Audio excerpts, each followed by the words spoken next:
Welcome to episode number 18, The Gray Stage book written by Greg Fernandez, Jr. Today we're going to be covering Chapter 9, The Suspicious Activity. There's a section in the Suspicious Activity chapter called In and Out, and we'll be covering that today.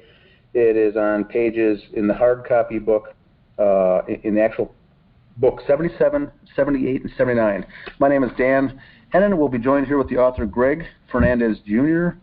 Also, we've got Sophia, Stephen, and Catherine on the line for today's episode. How's everyone doing today?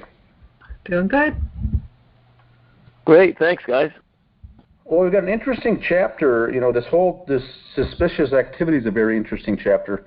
And then I like the way, Greg, that you broke down this chapter into easily digestible parts. In today's section, although it's only 2.5 pages, there's a lot in there. And looking forward to this episode. There's a lot of information here, and I think when I read a couple of paragraphs at a time, we'll be able to stop and kind of analyze it a little bit and take a deeper dive into it, because there's a lot here going on behind the scenes that the reader needs to understand as well. And I think these episodes are a good companion to the book when someone's reading the book. This really sheds additional light. So it starts off with the subtitle In and Out. This is Chapter 9 in the book called Suspicious Activity. Continuing on. It's important to know who was in the Crowley residence on January 19th, 2015, and why. And so this is just picking up, the bodies are found on the 17th. And so previously in this chapter, on the previous episode that we did for the podcast, we covered about what went on the 19th. And this is, just remember, this is 2 days later. This is that Monday now. And so who was in the house? Continuing on. Chris Klein claimed he was in the house with David's dad and brother. David's dad told Detective McKnight that was not true. Authorities respond by never following up on those conflicting statements.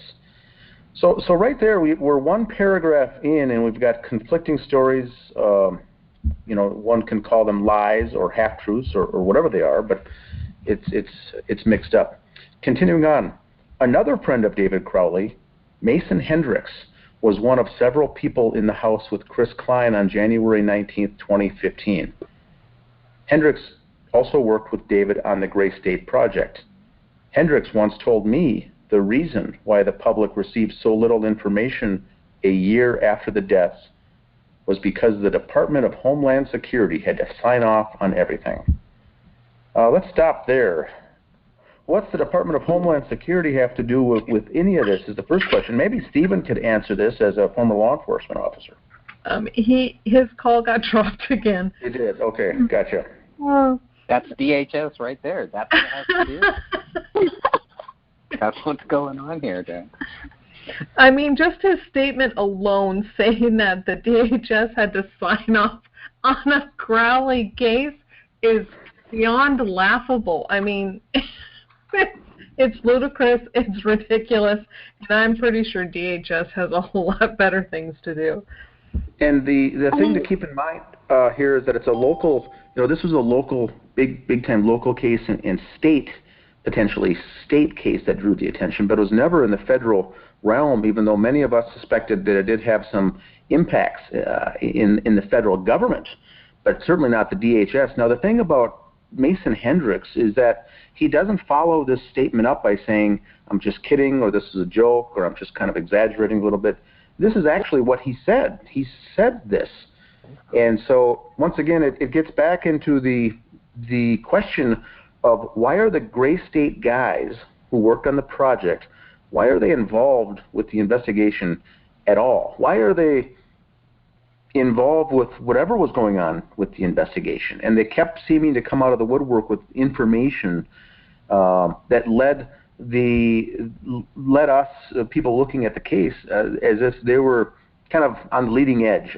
They were hearing the first words. They were hearing the breaking news story about the case before things went public. They were always getting inside information, was the sense that they left us with.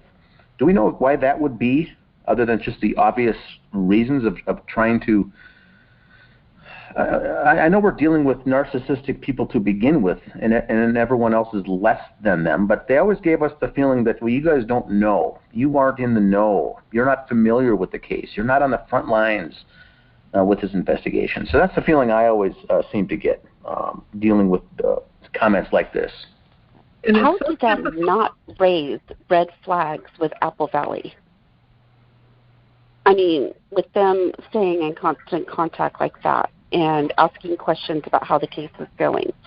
I mean, anybody who watches a murder series or anything like that, they know that those who are offering help in the case and wanting to know every step of the way what's going on are usually the suspects.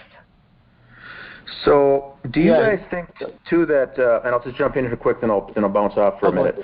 You know, the law enforcement angle, I could see that, and we're going to touch on that in the next paragraph. It mentions, you know, maybe the FBI was involved. That at least makes sense. But Department of Homeland Security means to me that they're trying to drop the seed and plant the seed that this is a terroristic, possibly have with the honor killing, or with David and the Muslim angle is what he was trying to plant the seed. Is that right, or is that by, you know, some kind of design, or am I just off base there? Go ahead. Well, to me, the whole DHS thing, it contradicts the whole murder-suicide. Because why would they even be involved in that? There were no bombs. There was nothing terroristic that David supposedly had done at the crime scene. I mean, there's nothing. But wasn't there at the very beginning, wasn't there insinuations that there was explosives or other things in the house, maybe booby-trapped? You know, that's another angle that they tried to push, and maybe that's why he used this phrase, for instance, that David may have booby-trapped the house. Sean Wright is the one who said that if I kept looking at this case, that the DHS was going to put a microscope on me. So you have two different people here, Hendricks and Sean Wright, both talking about the DHS. That's pretty weird. And it's just total deflection. Yeah, they're trying to deflect. They're trying to take the focus off of themselves and then try to get you afraid, so then you don't look or ask questions. And there's absolutely nothing I see, no reason at all in anything I see that, come on, the Department of Homeland Security, are you kidding me? They're not going to get involved in it. That would be ludicrous. Exactly. Yeah, absolutely. But it's an intimidation thing, is it not, as far as scaring us off?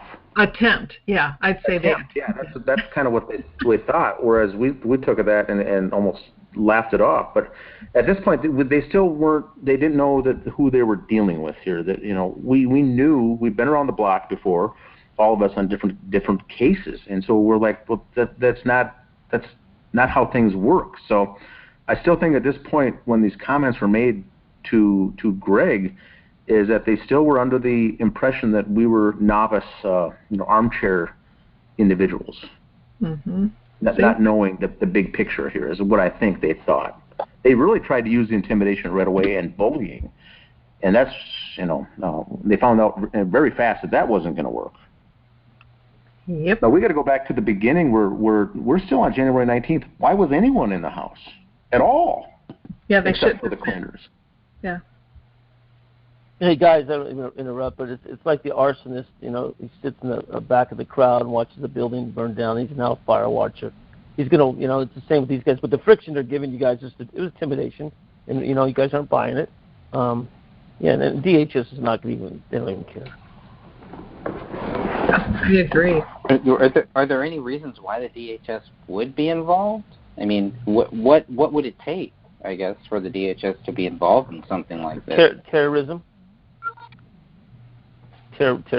terrorist act.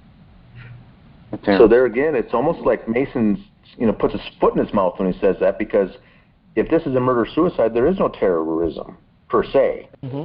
And so I think he tried to create that angle to get everyone, scared, as far as who did this, some kind of nasty thing, and then realize, oops, that doesn't agree with my narrative. So it's too late to walk that back then. So I don't know. I also wonder if there's any value in me contacting the DHS and getting a clear statement from them. Well, that's not a bad idea. Yeah, it won't hurt. Try it. Worst they say is no, but it's interesting. Just don't mention Philip Haney. Right. You know. On the other side of California, right? Yeah. They knew that they had people that were giving them different stories, and I never understood why they didn't follow up on it. They already had their suspect. Why would they even bother to follow up on it? I mean, isn't lying to police, isn't that something? I mean, you have to be under oath maybe or something, but lying to police, obstructing a case, I mean, I don't know. Maybe there's nothing legally wrong with that, but still lying, more lies. A lot of people in this case have lied, and here we have more proof of people lying. The police know all this. It doesn't bother them, I guess. Yeah, now, there's Stephen a was former law enforcement. Yeah, go ahead, Stephen. Oh, I mean, it could be obstruction if they want to go that way, but you know, the more we look at it, the more they're all involved in it. So they're not going to do that. And Stephen, as a former police officer, what comes to mind when you start hearing lies or discrepancies in someone's statement or statements or something like that? It raises your antenna. Isn't that what you're taught to begin with? That there shouldn't be any lies. There may be misstatements, but outright lies like this. I was in the house with these two people, and they said, no, that's not true.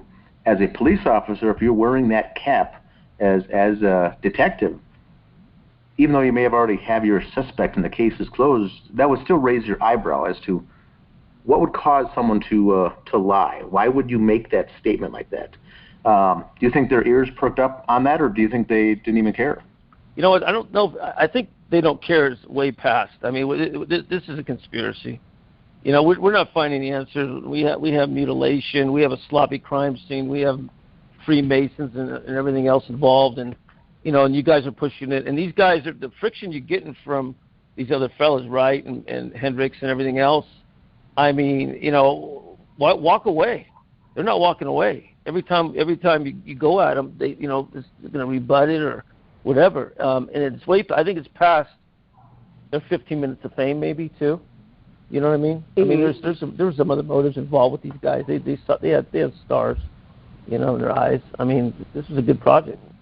So there's a lot of unanswered questions, but I really think it's coming together. Continuing on, it says, Detective Gummert stated the DHS was not involved in the investigation. Hendricks also tried to tell me the FBI was involved. Again, Detective Gummert stated that was not true.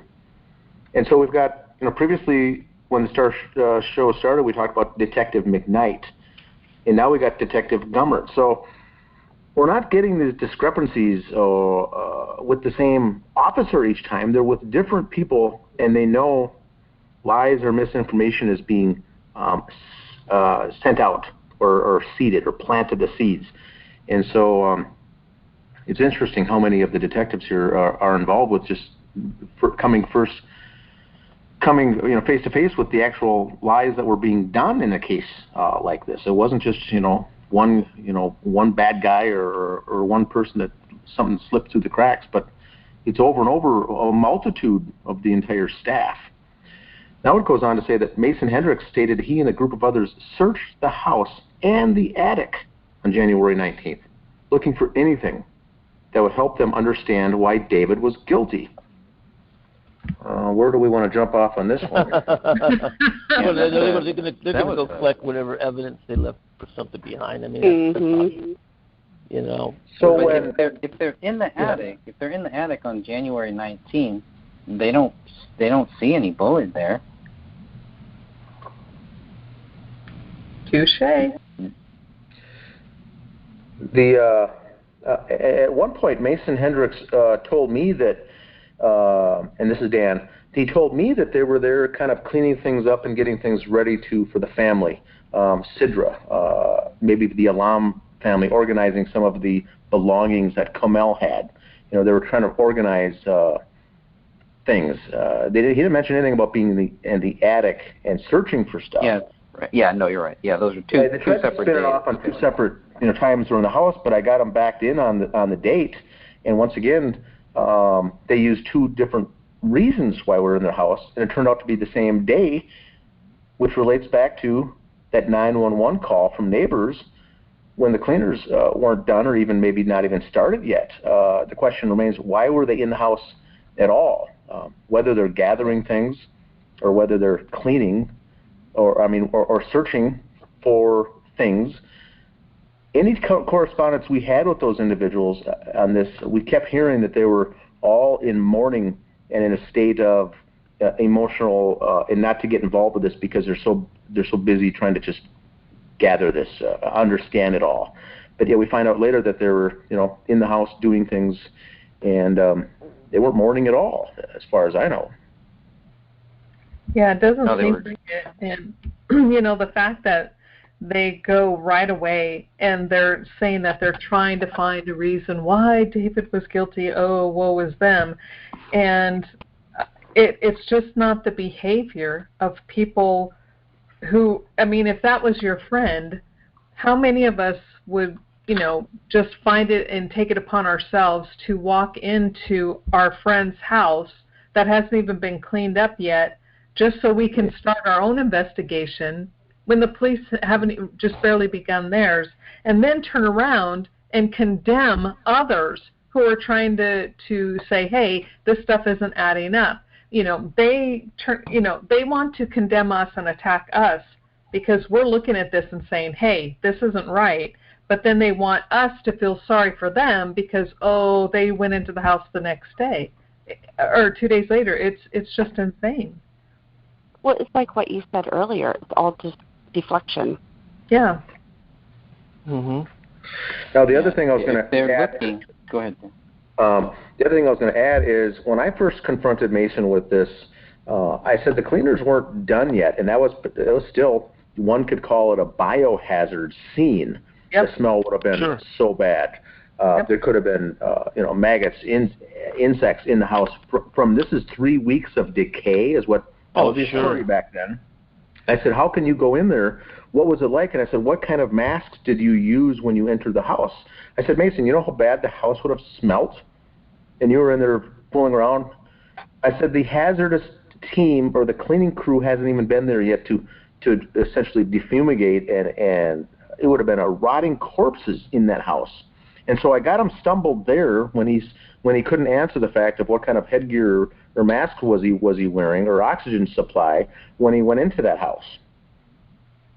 So alluded to, they had nothing on. They wore nothing. And I've awful.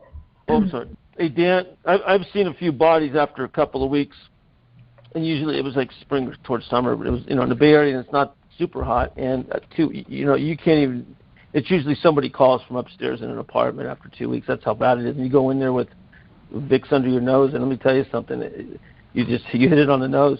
Absolutely. It's horrendous. The sense would be incredible. Oh, my God, yeah. It really is, and decomp is a smell you just never forget, and it's not something that the average person will be able to walk in and just go, oh, wow, okay, look, it kind of smells funny. It is so overpowering. And here's the thing is we know that these bodies were not there for 3 weeks, but the rate of decay, especially in the facial areas and stuff, because it was open cavities, is going to be a little bit faster in those. So it would have been a very pungent smell. And, I don't, the guy's so full of hot air. Oh, sorry. So it goes back to the concept in my mind is he needed to have something on over his face, which he said he didn't. But he said that they're in there organizing and cleaning and getting prepared for whatever. And then also the line that he gave here was they were investigating and searching. Well, either one of those, they never mentioned having anything on as far as a mask or having trouble to breathe or how horrendous it was. None of that was even mentioned. And so that's where my antenna was raised right from the beginning. Mm-hmm. That and the fact that the professional cleaners hadn't even come through there. God. So all of it, on its face, none of this makes any sense. Mm-hmm. No, not one bit of it. But he also helps prove our point here, too, is that they were in the house, they were looking for things, and guess what they found to prove David guilty? Absolutely nothing. Yep. That's right. You know, guys, maybe also they went in there to plant more evidence, hoping the cops might come back in. You know what I mean? There's also that. Maybe evidence to defer them. You know, I mean, these guys got egos. They could have, you know, as I said, it's like a fire watcher, man. You know, these guys' egos, they might want to play this little cat and mouse game. You know, but does that, A, tell me that they have protection at a higher level, or B, that they're just egomaniacs? Yeah. And they might have went in to plan something, too. Yeah, there's two good reasons why that really makes sense, is because at that point, January 19th, they haven't found two very important bullets. They haven't found the bullet that ties to Rania, and they haven't found the bullet that ties to David. And we could even say they really never found the bullet that ties to David's blood. We definitely know that. Right. But Exactly. so, I mean, it's hard to argue at that point. Mm-hmm. Yeah, I mean, you know what? In that bullet, that one bullet they found didn't even look like it hit anything. Mm-hmm. Right. Yep. So did they shoot that into something else and then just put it in there? Continuing on the top of page 78, it says that Hendricks claimed he walked in the house with at least two other people on that day. Hendricks looked up at the ceiling and immediately saw the bullet hole. Quote, "I looked over to another friend of ours," Hendricks told me over the phone. Continuing on, and I was like, "They couldn't effing see the hole right there? Question mark." End quote. So this is, now he admits to being in the house on the 19th, and then they said they saw the bullet hole, and they can't believe the police missed it. So how did they know that Well, that's the very first question, that when they announced that, when they were posting back and forth on our page on the Justice group, was we saw that they missed a bullet hole, and it was so amazing. And most of us asked them, how do you know what the investigators saw or didn't see? How do you know they missed anything? Mm-hmm. How do you know what they missed? How do you know what they saw? And so right then it got them backed into a corner, because how do you get out of that? How did you know that what they saw and what they didn't see? And so that was them trying to plant the seed that there was a missing hole, that something the police missed, meaning that they know that it wasn't there on the 17th. That's what I took from it. Yep. Well, at the same time, throwing the Apple Valley Police Department under the bus. Now, this is the 19th, and the guys at this point were getting prepared to do an interview with Fox 9 News regarding this case. Remember, they were so busy grieving that they didn't have time to do anything. I think it was the very next day is when they did the interview that aired on TV a couple nights later. That was either the 20th or the 21st. So they were getting prepped to do that at the same time, trying to plant the seed here of a bullet hole all of a sudden. So their wheels were turning. They were thinking nonstop about how to cover all the different angles of their tracks, I think. Is this the same interview that they did where they turned around and did the photo op afterwards? The photo that is posted in the group? The smiling guy's photo? Mm-hmm. Yes, that was the day that photo was taken, yes. Ah, interesting. And do you know who these guys remind me of? Their body language? Chris Watts. Oh, yeah. And I don't buy it at all. I don't buy anything they have to say. They do not have the right response. Their body's not responding. Their face is not responding in a way a real grieving friend would. Just like Chris Watts. And see, the Mason interview. I'm sorry. The Mason interview, I looked at his eyes and such. It was like, there was almost hatred and jealousy, and David did it. He just went nuts, and he still looks like he's so confirmed on that, and. Mm-hmm. Yeah, that's the Danny August Mason. Mm-hmm. Yeah. Mm-hmm. The one he did with Ben Swan. I think so. The one he's profiled off camera there.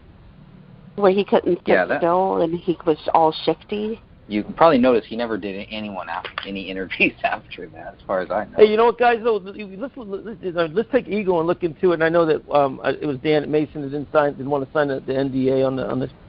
But I read the excuses in your book and everything, and it's all horse crap. But I mean, these egos they're so driven. And I just say I got to look at some security behind that, which, like I said, brings it up a level. But I mean, these guys are so brazen. It amazes me in a case like this. I agree.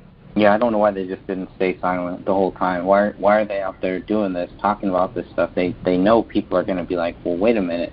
Like, nothing has really been done yet. What are you guys talking about? What do you guys know or claim to know that everybody else doesn't know on January 19th? Here's the other thing, too. I pull cases all the time. I just looked at the DA on the case. He won't tell me anything but two things: who's involved and what the weapon was. That's all I need. I don't need anything else. But, the cops don't talk to people. This doesn't get into it doesn't get into the paper. I mean, the reports, it's confidential could be for months. Mm-hmm. It's not public information. The call to the houses, what's in the report, investigations, and these guys are coming up with. I mean, it's like they took the whole thing over. Like you're saying, and the information they're getting should never have been exposed. And that's what's amazing me is that these guys, and then every move that one guy makes, they all make. They're all in it together. Yeah, and it's so typical of narcissists. They want to inject themselves into something, especially those who are involved in a particular crime. They have to. Their ego doesn't let them do anything else, or narcissism. So they will inject themselves and then say stuff to make themselves sound important, and yet the police never thought twice to go, hey, wait a second, your behavior's not matching what we're seeing. Yeah. So, yeah.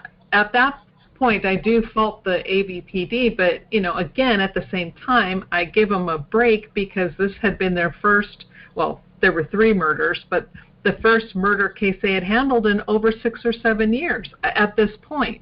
So they probably were like newbies once again, and I think guys took advantage.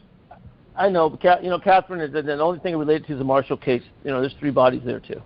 And it was a shadow ops, a black ops hit, and this and that.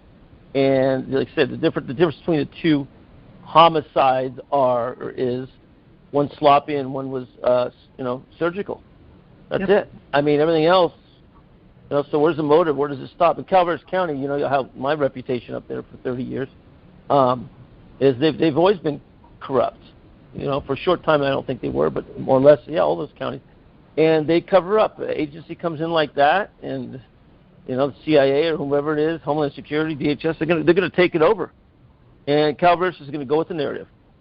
And we talked about Kevin Raggio, and I knew Kevin Raggio, this was all covered up. So same here, Apple Valley.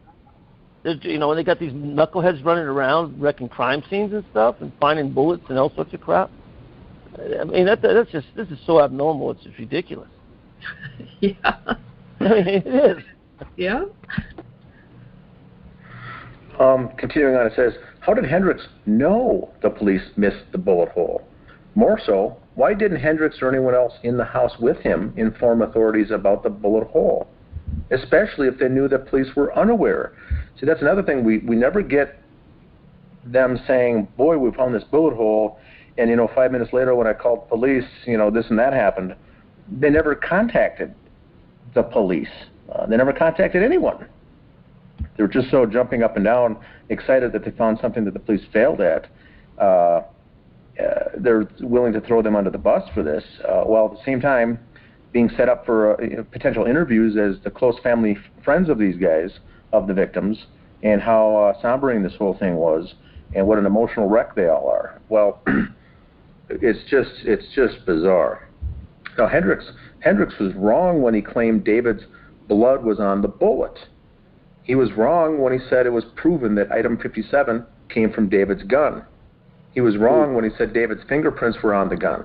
He was wrong when he stated the Christmas tree was blocking the bullet hole in the living room ceiling on January 17th, 2015. Hendricks was wrong when he stated DHS and FBI had to sign off before the public could get information from authorities. So there's a lot there to digest. Greg, do you want to go over that a little bit in your book? Yeah, as far as all the locations that he was wrong? Yeah. He was wrong in all these things. This is what he's telling me. So when I first talked to him, I know we have the text between me and Hendricks, and we definitely need to do a show on that and go over that and start posting a lot of that stuff. But this paragraph here is pretty much the summary of what I grabbed from a lot of the stuff that he told me while we were texting and a lot of stuff that he told me while we were talking. And so I had noted all of these things, and to see if, okay, well, if they had all of this, then these are all things that would prove David guilty. So if the police would have said, yeah, we have David's blood on this bullet. Yeah, we have David's, we know that item 57 came from David's gun.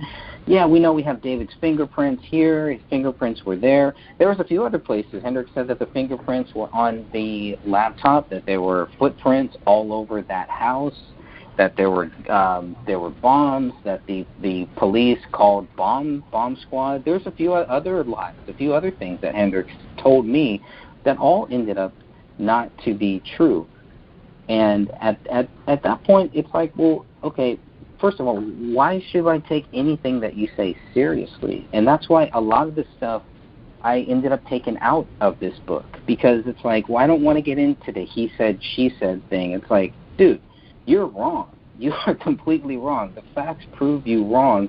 So I just wanted to kind of keep it as a very summary, because that could have probably been 20, 30 pages just in that that one section there of his quotes and of him trying to explain to me why David was guilty. So if this is his reasoning why David was guilty, he was wrong on that, and then he's helped prove our point that David isn't guilty. And at that point, Hendricks should know better.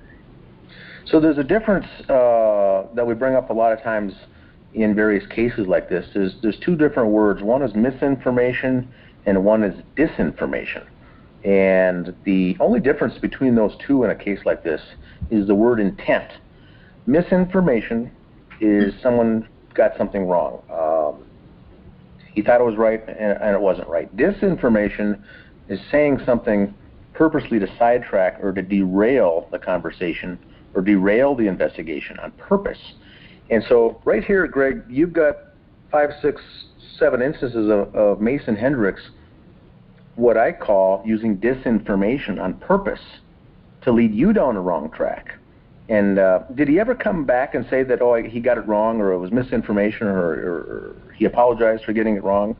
No. Did he ever do anything like that? Because you got him busted here on all these cases directly from the evidence from the case, the right. Police report.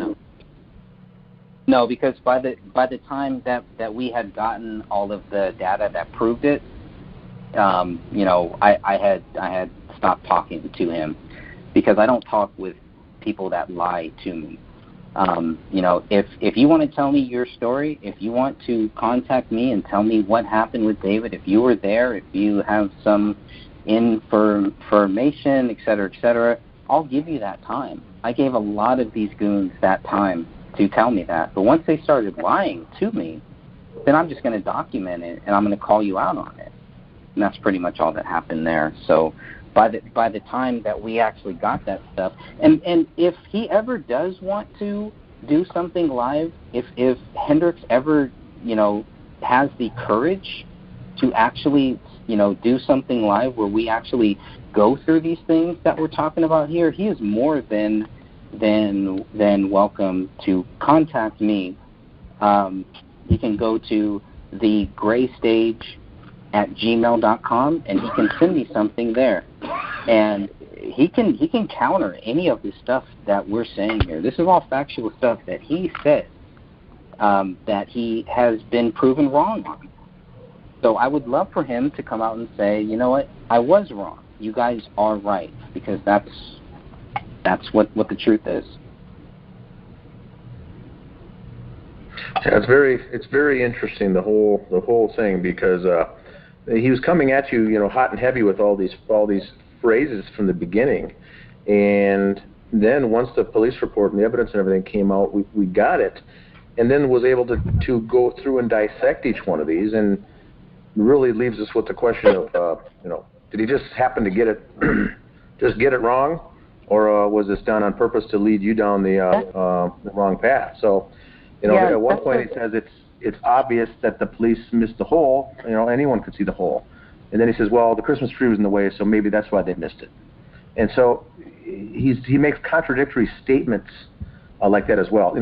David's blood was on the bullet that killed him. Well, his DNA was, but not his blood, and the evidence certainly showed that. So, but once again, it's him inserting himself into the case where a normal person wouldn't do that. Right, because he talks doublespeak about the cops. So in some of our texts, he's calling the cops pigs and how they messed up and how his slopumentary is much better than what all of the cops did. Then on the other side, he's also saying that the cops did a great job and they solved this case and David is guilty and you all are basically wrong and crazy. So it's a lot of doublespeak. So I think you're right. It started out for me. It started out as misinformation, and once I started looking at the factual data, at the documents that anybody right now can go and find. You can go and check this stuff out. Then it's like, okay, either he didn't know or he's basically lying. And either way, at that point, he's not really helping me to get to the bottom of this case. It's just throwing sand in my eyes, pretty much. Correct. Anything else on that one? Anyone got anything on those lies? Have you guys? I don't know if you guys know. Do you guys know that these goons have lied about this stuff, or is this all new information to you? No, I've known about it since we started researching this case. Well, I did not know about the DHS and the FBI, and so that's why it cracks me up. And the only thing I would like to add here is that, in my point of view and in my opinion, this was him purposefully putting out disinformation. There are far too many lies. Everything he says was a lie and a distraction and a detraction. So the fact that he stated all of this to get people to go into a different direction was purposefully done. So to me, that makes it disinformation, in my opinion. Right. Which I think you're right on that, because he was kind of hoping that I would take whatever he was saying and just put it out there, and share it in our group at that time. Which it's like, well, you're more than welcome to do that yourself. If you're going to feed me false stuff, if you're going to feed me these things, I'm not just going to put that out there. I'm going to actually fact check it, do some real fact checking on it, and I'm going to hold on to this data until I can prove you right or prove you wrong. And there's just been a lot of that we haven't really gotten time to shine a spotlight on these guys. The way that they claimed they were going to shine, that the DHS was going to shine a big spotlight on us. It was really more about Dan Hennen shining a spotlight on him, shining a spotlight on Thomas Lapp, and somehow I was going to get involved in that spotlight. I can only say that I know the same things that these goons contacted me with. I am sure there are many people out there that are listening to this. They probably contacted you too and said something very similar. Oh yeah, and I think he contacted you too, right? He contacted a lot of people. Yep. Starts out nice, right? He's your best friend. friend. No, he wasn't nice to me at all. He wasn't nice to you. Okay. He was rude from the get-go, and I'm just like, hey, dude, you don't know me. Don't talk to me like that. If you want to talk like a decent human, we can have a discussion. Otherwise, don't bother me.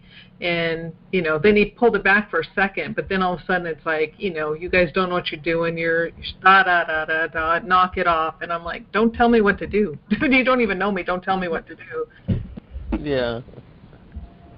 And it was Mason Hendricks also that told me directly that it was Sidra, Comel's sister, that set up that GoFundMe to raise $6 million for her ailing mother. When we know that Dan Crowley set that up himself.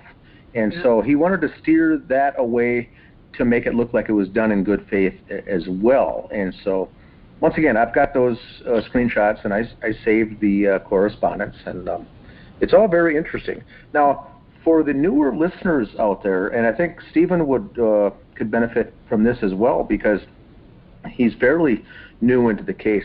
The reason they talk about the DHS and the FBI signing off is because 3 or 4 months into this investigation, we were clamoring that why isn't this investigation done? What needs to be researched? And then it got to be 6 and 7 months along, and they said there's nothing. We're not done yet. We kept hearing this.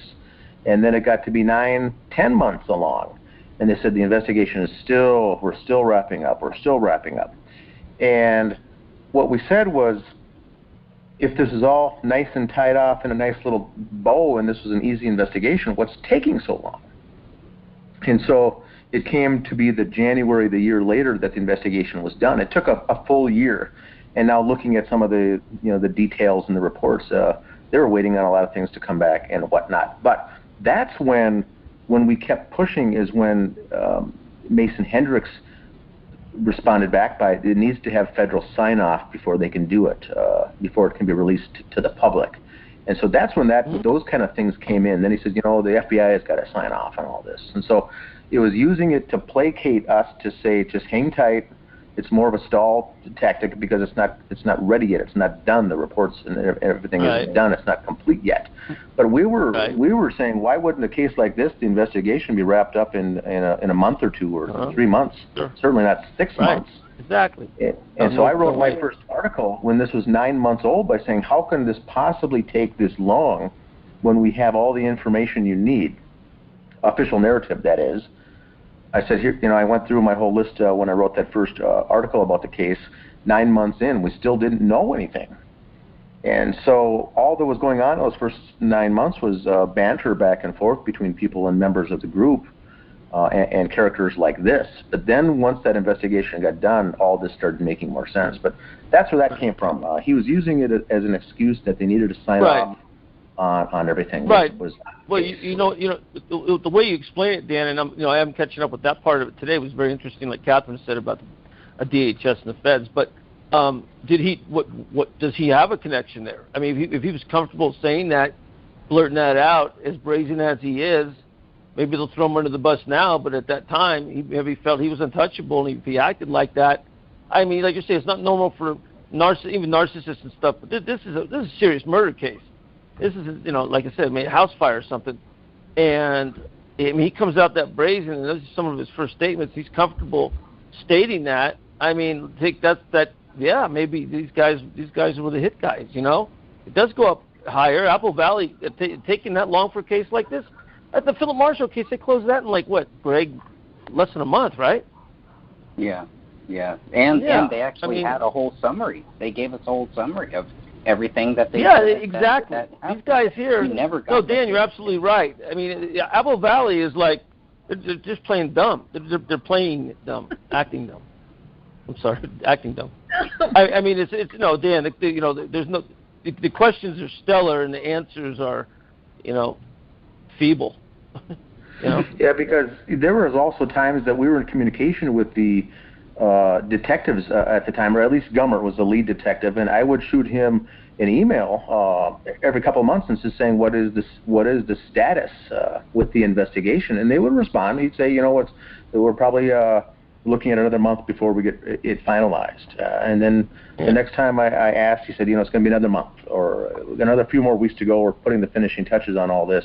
And what we found out later was when all this was done, they had already been filming their Fox 9 investigative report with Tom Lydon, and that was already shot and done and in the can, ready to go live the night they released everything. So they were doing all this other media and social media type of things behind the scenes. So they were ready to go when the news broke, when this is all released, that they had their bases covered on everything. And so that's, I think, also what was taking so long in this. But this was back when we were still in good communication.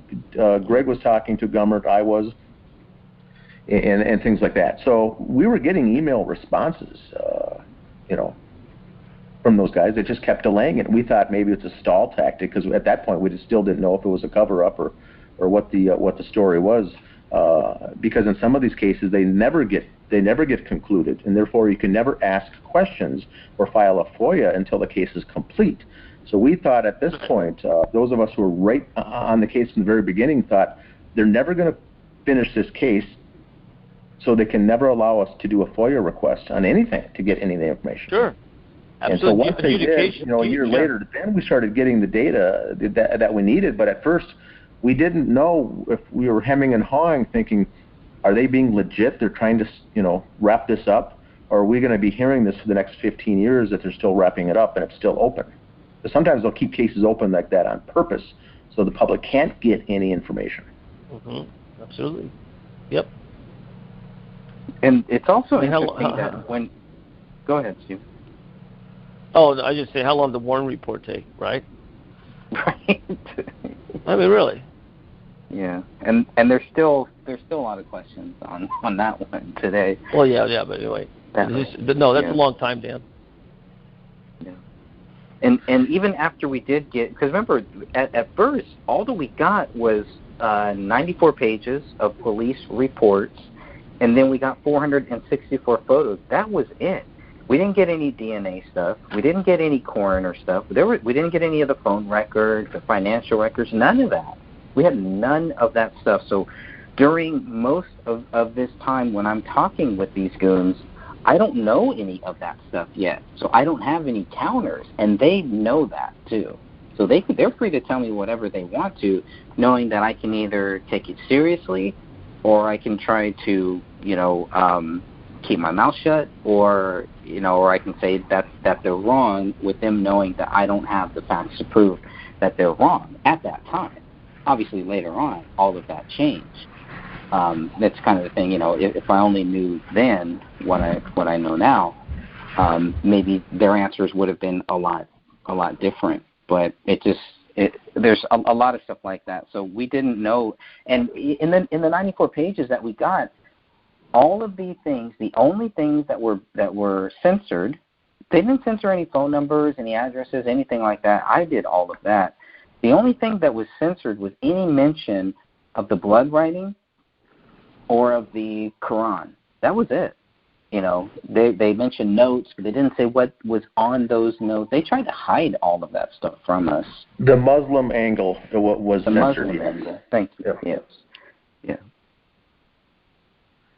And so, just to clarify for Stephen, what we did, and I agree with Greg, is in those first months, we had nothing really to go on. So we did our best to just monitor and document all these phrases, get screenshots, see what they were saying, and then I built the timeline when all these things came into us. Not the timeline for the crime and the investigation of the crime, but a timeline of the answers we were getting and the facts that we were getting sent to us and the things that were happening in the background. More of the aftermath, because then once the police reports came, we were able to go through then and dissect and prove that these things didn't happen, or the timings, it didn't make sense, or things like that. So we were busy documenting all of this in the first year. Who was contacting us? Who was reaching out? Who were the constant main players that kept showing up in the scene, that kept inserting themselves? And then we had a constant array of Facebook profile people contacting us as well. And it turned out to be the same people with different pseudonyms and fake Facebook profiles. And so I had to keep a matrix of all of the people who was on Facebook under different usernames trying to instant message us under, on good faith. Hey, I'm trying to find out about the case. What can you tell me? And I find out later that it was a Facebook page that was created the day before, no friends, no interests, no photos. Mm-hmm. And it ties to another friend that was created the day before, also that that Sean Wright knew or Mason Hendricks knew. So it was the same creatures were coming out and rearing their heads, and we're trying to play whack-a-mole with all the same characters. Yeah. That's what we were doing. The $60,000 question is, why are they doing this? And that's it. Why? I mean, if nobody does this, and then we come to that. And that kind of effort, which is not a big, stroke of genius, but I mean, there's definitely motive there to put Facebook profiles up, and you smart, you look, there's nothing there, there's no meat to it, and if you link it to whomever. Super red flag. I mean, what's their, what do these guys want? And it's only going to get more interesting in the next paragraph. Mm-hmm. So we've got Mason Hendricks pretty much covered in this about all of his, and I call them shenanigans, because it's the same people inserting themselves and calling us conspiracy theorists, and at the same time we'd say, well, if we're a conspiracy theorist, and you already know what happened in the case, why are you giving us the time of day? I know that I wouldn't go on a random conspiracy site and start egging on people about things that I don't believe, nor would I even care about. Why would I spend my time that way? And so they never had an answer for that, unless they'd come back and say that, we're doing this for the family. We're doing this, they'd inserted an emotional attachment somewhere. This is where we thought that there were federal operatives or agents involved, because they were always throwing the emotional angle on it. And then anytime someone from the general public who was starting to follow the case that didn't know a lot about it would jump on and then agree with them by saying, you know what, you guys are really going after the family. What's your problem? Maybe you guys are the bad guys. And they would take the sides of, Sean or Mason, Danny August Mason, and everyone else, because they'd bring an emotional element to the case and make us look bad. And that's clearly a tactic to do precisely that. And so we knew then at that point that they were not novice folks out there just trying to derail us. They were doing the heavy hitting stuff that would really try to discredit us. Everyone in our group that was on our side, they went after to try to discredit our whole group. Anyone that was supporters of Dan and Greg at the beginning, they were all nut jobs, nut cases, they called us. Mm-hmm. So we see that today in actual real life stories. But I'll continue on here with the next session. Was Mason Hendricks also wrong when he stated the pact theory came from David's parents? There's no evidence of a pact between David and Kamel to commit suicide and murder their 5-year-old daughter. But that hasn't stopped some from trying to connect those dots. David Crowley's neighbor, Judy Prochnow, still believes there was a pact between David and Kamel to ascend out of this world by committing a double suicide murder. Even so, Judy told me, I don't think Dan or Kate Crowley, this is the parents of David, I don't know for sure, but I don't think they didn't want to believe that David even did it. So I don't think they even thought of a pact theory, end quote. All right, who wants to jump on that? Catherine? Sorry. Oh, the old pact theory, huh? That didn't even come from the police. The police never even really said much about that, but these guys sure did. But again, I just see it as they come up with so many different stories, like you had stated, somebody had stated earlier. They're just throwing out as many ideas as they can possibly think of just to keep the focus off of themselves. But at the same time, they're trying to sound important. I just can't take anything they say seriously. So I'd just like to add what Dan was saying earlier about how they would go after those who believed that there was more to the story than what we were being told and weren't believing the official narrative. All of us are still being attacked to this day. And they're still pushing the pact theory to this day. Oh. And, it's crazy. Yeah. I would say a pact theory makes sense with two adults. You usually see it with a girlfriend, boyfriend, or a married couple or something that are involved with drugs or some kind of other element, hallucinations, satanic element, whatever. We've seen the pact theories to that effect where that has actually happened. Never have I seen anything that I've read or researched that involves a child or a 5-year-old daughter that includes that. So right away that raised red flags about that. But then they kept pushing it. Now, the fact Right. that they pushed it, there was no evidence. There was nothing. Usually a pact like that, there would be something in the suicide note. There would be something explaining it. There would be something, here's what we're doing and here's what we want to do, and here's how we want to get to that. Here's the means to the end to get there. Well, there was nothing. There was no evidence to support that anyway. So they inserted the pact theory.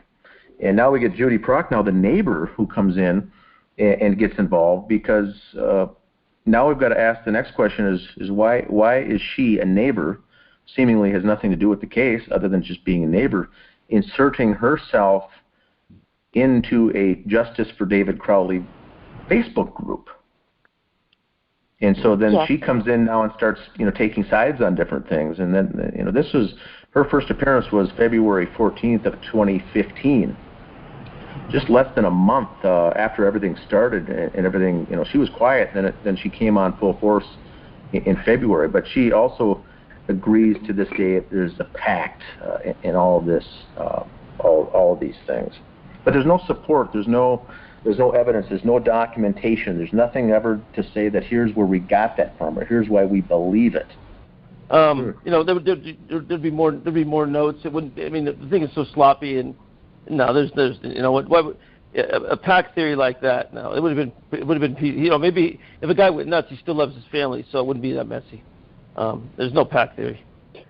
And we have to keep in mind too that Judy has said on numerous occasions, which are even notes that she's written and conversations she's had back and forth, is that she admits she didn't even know this family.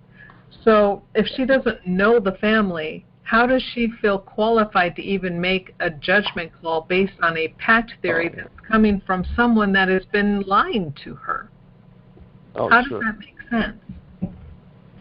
It doesn't. And she's also admitting that anything that she knows about David and Kamel, she has learned throughout the years after their death from online posts and from the reports that the police have written. She's admitted this openly. Yeah, so it's not direct. It's secondhand knowledge on all of those statements. That's correct. Yeah. Correct. Yeah, it's just weird that she would still think that there was a pact. Now you have Sean Wright, who also believes that there was this pact. So if they believe that there is a pact, then they are on our side at some level, that they understand that this is not a double murder suicide. They can't have it both ways. Either they think that this is a double murder suicide, like the police do, or they are also going against what the police say. They are also creating now their own theory, a third theory, which is freaking nuts when you really think about it. This is when things change, okay? Hendricks was the only one that went back on this pact theory. He's definitely the smartest out of all of these goons, definitely, from what I can see. Maybe smart is not the right term, but this was damage control here. When they start telling people, David Crowley's friends, David Crowley's family, David Crowley's fans, when they start telling them that there is a pact theory here, that not only did David do this, but that Kamel did this too, they lost a lot of the sympathy that they had gained. Completely lost. A lot of people who were willing to think that maybe David was guilty, when they started saying, well, now Kamel's guilty too, they lost a lot of different people. Probably, I don't know this for sure, but I'm assuming a lot of probably Kamel's family too saw that they were full of crap at that point. Finally, you have the sloppumentary was about a pack theory. That, if you really watch it, it's subconsciously supposed to show you that there was a pact between David and his wife to kill themselves and kill their 5-year-old daughter. It's crazy. It's craziness. It is correct about the documentary leading you down that path.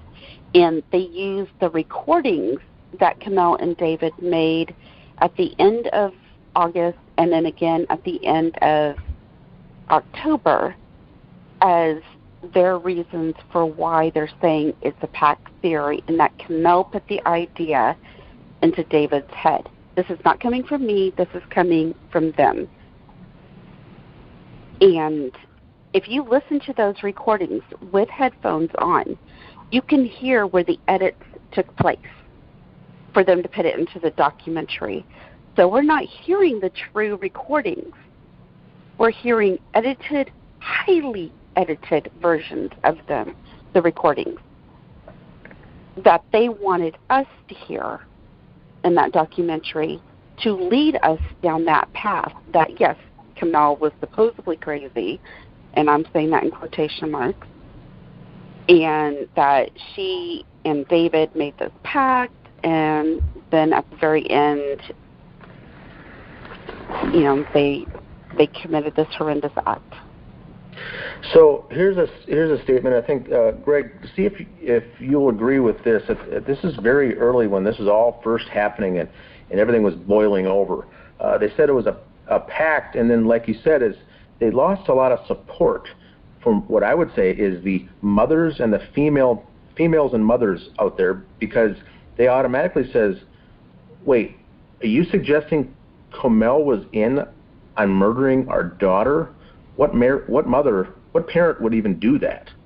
And so that's when a lot of people also started joining the group, and that's when a lot of people started falling away from the goons, I guess, on the Gray State group, because they're like, you expect me to believe that Kamel was involved in the killing of Rania? I don't think so. So we started getting a big influx of females and mothers started joining on, and that's where I got most of my direct messages and instant messages from folks, because they'll still watch the movie and say, well, this doesn't make any sense. And it's not guys, it's not men, it's mainly females that say, well, there's no way. So I think that's when they had to craft it to become, you know what, she was crazy. She was hallucinating and she was crazy. Even though they had a pact, she wasn't in her right mind, because that didn't, you know, if she was in her right mind, that didn't play well. That mothers didn't agree with that. Parents didn't agree with it. They know, anyone who's a parent, you would just know that you would not kill your child, no matter what was going on. So I think then they had to insert the hallucination, the drugs, and everything else to say, you know what, she was crazy. And that's what we see in the documentary. The Eric Nelson report is, she's crazy, he's crazy, they're both crazy. There was some kind of a pact. I think that is a subliminal message in that whole movie, is that what you end leaving with is that it's a pact. And I think that's where that movie, when people see it, normal parents watching the movie, first thing they do when the movie's over is they do a research onto how to find the justice page, and then leave us a note by saying, I want to join the group because I don't believe it. The whole thing's BS. I hardly get males or men that direct message me after seeing the movie. It's always the female and usually mothers that say, there's just no way any mother would do that to a 5-year-old daughter. Right. I call BS. So I think that's what's really helped us out is the Eric and the guys who did this behind all these shenanigans and narratives. None of them are parents. Only David was. Sean Wright had a young daughter at the time, but they were the ones introducing these theories that I don't think they consulted, you know, any mother or a female before they started introducing these theories, because it fell on its face when they tried to insert these speculations. Well, if I can interject, you're absolutely right. But you also do have those cases with the gal that drove her kids into the ocean and drowned them, and there does happen. But here's what I'm saying: going along with that narrative is that to see the parents collaborate for a pact to do that to their child I think is probably never even happened hardly. That I can say, that is, you know what I'm saying? One might go this way or that way, or there's no pact to kill your child between two of them. There's always the mother might take that's happened before, and the father. You know, you don't see them both conspiring to do something and making a deal like that. I've never heard of that. You know what I mean? Well, Stephen, what type of proof? What type of proof, Stephen, would you need to see to say, okay, yeah, maybe there was a pact, but then what type of proof would you need to say, yes, I believe there definitely was. Because I'm not seeing any of that here. No way, Greg. You know, it'd have to be, something like that. The parents made a pact. I think there might have been be a note to the family, we're sorry or something. You know, I mean, that's a very emotional, planned out. I mean, the goes through your mind to do that for both parents to collaborate to do that. I think you would have. I mean, there'd be a note. I would call that. And not only that, the so-called suicide note on the thing wouldn't say, I have loved you all with all of my heart. It would have said, we have loved you. So they let that out.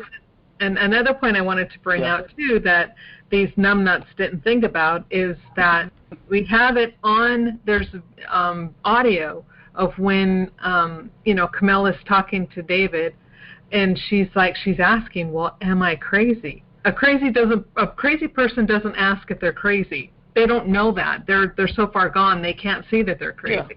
So the simple fact that she's asking, this is scary. She was so afraid. She was scared is what she was. She was not crazy. So I really wish I could just stuff a sock in some of these people's mouths. I know that I was one of those female viewers who watched the video and immediately started looking up the group after I finished watching the video or the movie. I mean, it made no sense, and I had way too many questions at the end, and I knew I had just been lied to. And that's how I came to the group, was watching that documentary. Mm-hmm.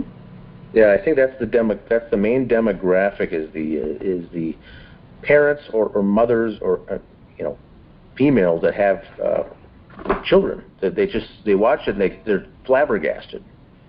That how can this even transpire? How does this happen? And it's right, because we know that there was no pact, and it's not a theory. It did not happen. There never was a pact. Mm-hmm. Yeah. Now Judy goes on to say that I'm guessing that the parents don't believe it because they don't want to. Now that's a fact. I would say that most parents after this took place are not going to believe if there was a pact that one took place. So Judy's right in laying the foundation there by saying, you know what, it's probably going to take a while for them to come around to even buy that or even subscribe to that theory. That is a fact. But then she says, maybe they never even thought of it. Who knows? But the question is, why is Judy inserting herself at all in any of this? Right. Now, the best part is yet to come. The quote says next, Judy says, no one was in the house before the cleaners, end quote. This is the statement that she says, and I'm going to end right there, not even going on to the further statement. She has said this, and this statement has been said multitude of times. Now, because we've got the reports, the investigation reports, the police reports, the dates, the 911 suspicious person call, we know that they were in the house. So that's the question. Why would she say that? Now, what she's saying, why is she saying that? Is she says, because I'm the neighbor, there was no one going in and out of the house until the cleaners were done and signed off and finished their job. She's saying that on authority. So I think that's when they had to bring her into this, because now she's a credible witness as the next door neighbor to say, you know what, no one was there. But I think she's playing a role there. She's playing the credible neighbor role. But we know for a fact they were in there before. Yeah, which actually leads toward the theory that there were people in and out of that house even while the crime was being committed. Because if she didn't see these two, Mason Hendricks and Chris Klein, who state they were there, they openly say, we were in that house.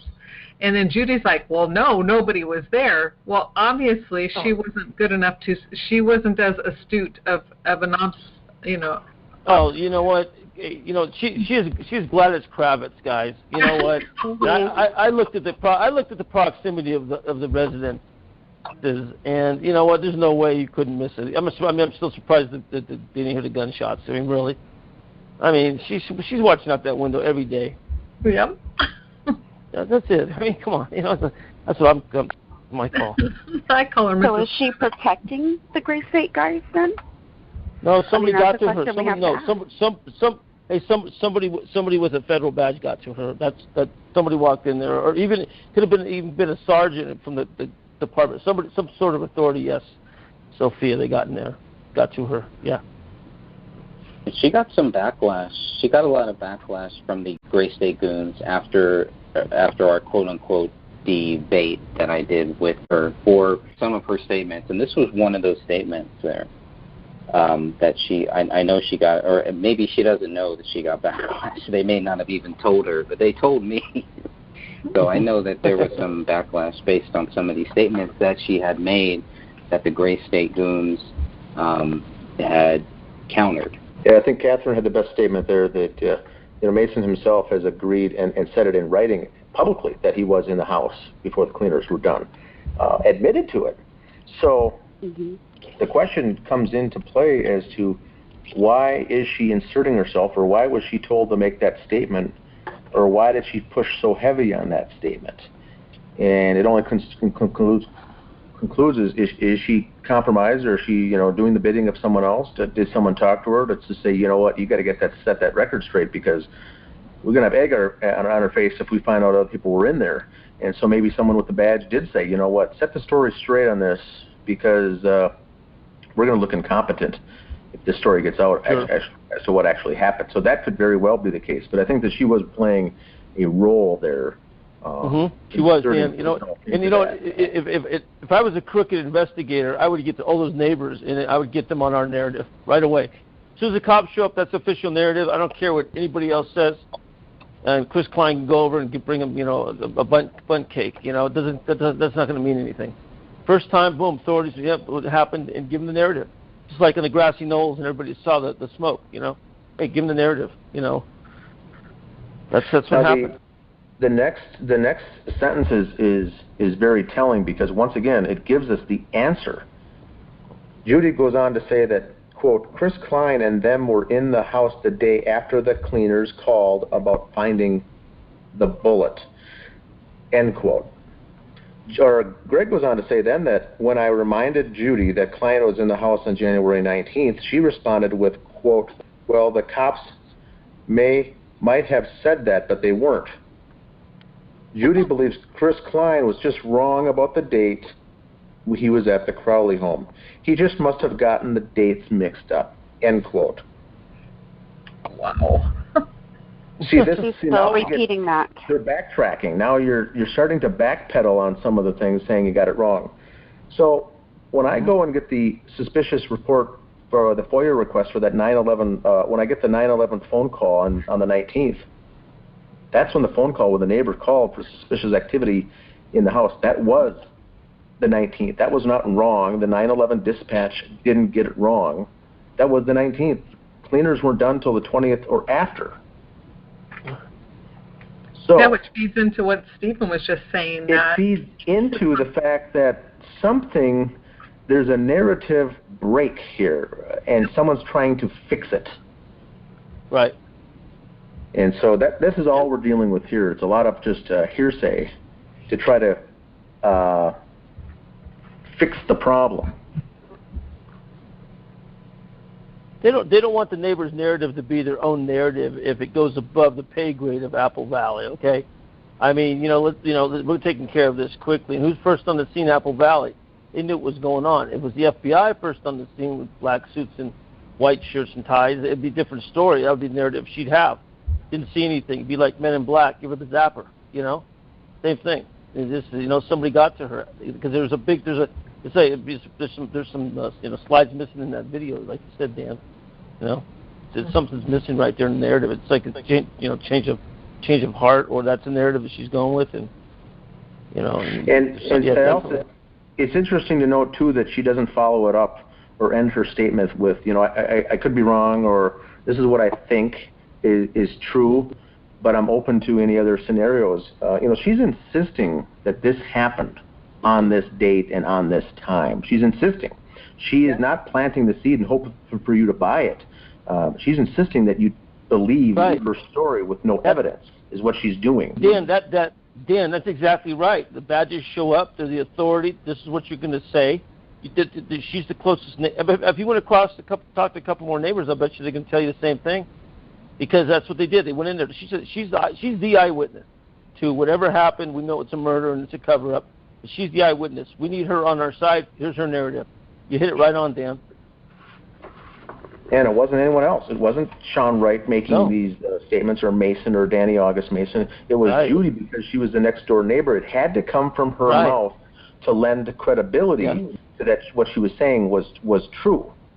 So now the question is why is she lying? The question is, why is she lying? Because now this isn't misinformation. She didn't get the dates wrong. This is disinfo. Right. In other words, a lie. Why is the neighbor lying in a triple homicide case from next door? Yeah. So that's question number one. That if I was Detective Gummert, would be all over her. I'd go right to her. Well, yeah, but Detective Gummert probably told her what to say. Correct. But in a perfect world, you'd have your detective. In a perfect world, no, exactly. But point is that's what I just said. If I had I did a one-way ticket and go back there for vacation. You would think each one of these detectives would have been at her door knocking the very next day by saying, you know what, things don't add up. None of this adds up. No, you know what, you canvass the neighborhood. I mean, you know what, you go down blocks because somebody might have been parked down there in a strange car last week that we haven't ever seen a block and a half away. It's a serious crime, I mean, that's a really good bullet point, Dan. There's that neighbor. I'm learning about her more. What, her narrative was, but what I can see is that she was definitely coached. Very coached. Good phrase. She was coached. Yep. Now it goes on to say, and I think this, Greg, this next paragraph may be the most important one of this chapter. It says, to be clear, Chris Klein and the others were in the house on January 19th. The cleaners didn't find the bullet that rolled out of the carpet until January 20th. The date in Detective Bowen's report and in the incident detail report are clear. I think it's Judy who got the dates mixed up, not anyone else. So what Greg's doing here is he's laying out the evidence, almost like a court case, by saying both reports are similar and consistent. There's not an error. The officer didn't get the dates wrong. It was legit. So everything, we know the cleaners found it on the 20th. We know Klein was in the house on the 19th, which means they were in the house before the cleaners were done. The bullet rolled out on the 20th. All reports are consistent. If anyone's lying, it's Judy. So now the question, remains. Why is she spreading disinformation? I was just complimenting Greg saving this for toward the end. It's really kind of suspenseful. What was that, Greg? I was just saying that she's basically saying that the cops got it wrong. So she got it right. The cops got it wrong. Who is she taking orders from? Like, where is she getting this information that the cops got it wrong? And according to her, she wasn't the one who called 911, so how would she even know to begin with?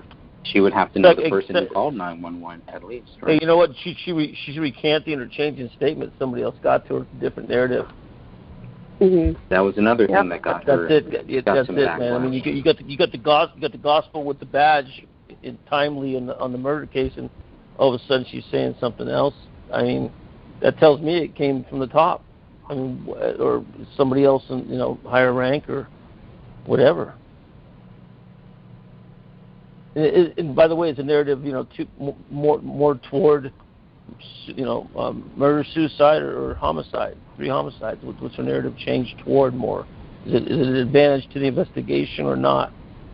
Now it goes on to say, the quote from Judy, the neighbor, she says, whoever called, Judy continued, took down the license plates, S plural, of the cars, S plural, that were there and called in to police. One of them was Chris Klein's, and I know one of them was Mason's. Hendricks. That's right. So she said she admits that she wasn't the one who called, and I'm assuming this is the 911 call that came in on January 19th, or another neighbor down the road called in. She's saying that it wasn't her, but she said that they took down the license plates of the cars, and she uses plural both times. Is that correct, Greg? That is correct. Okay. I always thought that there was one vehicle. That's what I thought. According to the police report or to the document that Dan Hennen got, it only talks about one person, only talks about one car. Oh, you just showed your hand, Judy. And not only that, in the police report, they couldn't figure out who the person was that was there, and she's saying she knows one of them was Mason Hendricks. So how does she know something the police don't know? Yeah, and he was not happy about this statement, by the way, that she made. I can't not imagine. happy at all. And so this explains also how they tracked down Chris Klein. Remember, people in the group were asking, when that suspicious call came to 911, how did they know it was him? And so this would explain the license plate written down. They would call it in. They looked it up. They tracked it back to a guy named Chris Klein. They went and visited him. He wasn't there. It took till the following month before they contacted him. And he says, "Oh, we're upstairs looking for an attic, in the attic looking for the bullet." And they're like, "Wait, what now?" So they also must have had Mason's, Hendricks, if the license plates were written down, meaning both. Did they ever do a follow-up with Mason Hendricks is my next question that I never even thought of yet until just tonight. Nope. He is not mentioned anywhere in any of the documents that we have. He is not mentioned at all. Oh, that's right. Now, does Stephen know this? Stephen, even when we got the 94-page police report from Apple Valley, nowhere does it mention Mason Hendricks is even involved in this case whatsoever, as a friend, as a witness, as a statement to receive a statement. Nothing. No contact, no witness. He's not listed anywhere with his horsepower on the reports or anything. He's wiped clean. There's no mention of him at all. And he is one of the last people. Okay, you know what? He is one of the last people, Stephen, to see David, to show up at David's house. He was sanitized. No police report, nothing. Dan, good word, Dan. There you go. Great. Sanitized, yeah. Now, you call Hendricks the leader of the henchmen, or would you call Mason the leader of the henchmen? Well, if you talk to Sean, Sean's the leader. I mean, listen, you got a bunch of A types in this thing. I mean, I think this thing's ready to implode, explode, what have you. I mean, I think we stay on this thing. Somebody's gonna, step on the what. These guys, every time he mentions one or the other, it's comical almost the way these guys respond. But yeah, Hendricks not being anywhere as a contact, that's interesting. I didn't know that. Maybe I'll look into that. His name and his, a name, address, phone number, who spoke with him to get a witness statement or any kind of a statement is not mentioned. His name is not in that report. Yeah. Greg, is it true on that 488-page report, if you do a PDF find or a search on the last name or first name Hendricks, it comes back with no results? That's right. Wow. No kidding. So he's the only one sanitized in this whole thing. But when the Fox 9 report did the sit-down interview, he was the lead star telling the narrative. They had him playing another role as laying down the narrative, saying how much they loved each other, and Comel would finish David's sentences, and all this tying in the emotional aspect of how they were such good friends. And then at the same time, he would, admit that he would tell David that, I'll get her, I'll take her from you. And he talks out of both sides of his mouth all the time, constantly. Catherine, I'm sorry. So Hendricks was after David's wife? He had the hots for her, for sure. Really? Yes. Man, there's so much motive with this guy. Man, this guy is like sanitized, like Dan says. He's a Freemason also. Well, he's really into the Norse religion and paganism and stuff like that. And I can't tie him directly to Freemasonry, but I can definitely tie Danny August Mason into Freemasonry. Yeah, exactly. Yes. So Hendricks is more into pagan, but that's that's Bohemian. That's Bohemian stuff anyway. So. Yep. Yeah. Okay. Now, there you go. There's your point. Because aren't most of them Freemasons? Oh, Bohemian Club, they're everything. Freemasons, everything, yeah. Okay. Illuminati, the whole 9 yards. Yeah. So I think here in the final paragraph is where we get our answer. It says, based on a call about suspicious activity, Detective Bone went looking for a, quote, suspicious person, not plural, person, not persons. Item 57 is one of many reasons why this case should be reopened and re-examined. End of the chapter, right there. So that's why they never followed up. Judy says that the neighbor wrote down 2 license plates. She knew one was Klein. She knew one was Mason Hendricks. Police followed up on only one, which we know was Chris Klein. They never followed up on Mason Hendricks. So once again, any mention of anything that he's even connected to has been sanitized out. Wow, Dan, great find, man. Yeah, you too, Greg. I'm sorry, great find. That's awesome. I did not know that. And she herself, Judy, so that's why Mason Hendricks was upset with Judy's comment, Greg, because he wasn't supposed to have any part of anything, and now she throws his name into the ring. If he didn't want his name attached to this case, he should have never done the interviews. Well, I don't know if that's the case. I don't know if he wanted his name attached, but I know it sounds like to me, and I think Stephen can agree, that for some reason his name was eliminated from this altogether. Not one mention. I couldn't give you a reason, Dan, except that this thing stinks to high heaven, like we've been talking about. But and now Judy makes the statement and kind of brings his name into the mix with an actual license plate at the scene before the crime scene was clean, and police, in particular Detective Bone, only follows up with Klein, not both license plate numbers that he was assigned to research, but just one. Yeah, he's also one of the first people that is, if you go back to the early news reports, you'll find a lot of his quotes in there. So he's out there saying, I don't know what happened, David wouldn't do this, et cetera, et cetera. There were 2 notes, they don't make sense. So he's out there from the very start. It's really odd that there's no police report or anything on him at all. And that's all that I've got. That's all I've got for this chapter, Suspicious Activity, for Chapter 9 in Greg Fernandez Jr.'s book, The Gray Stage.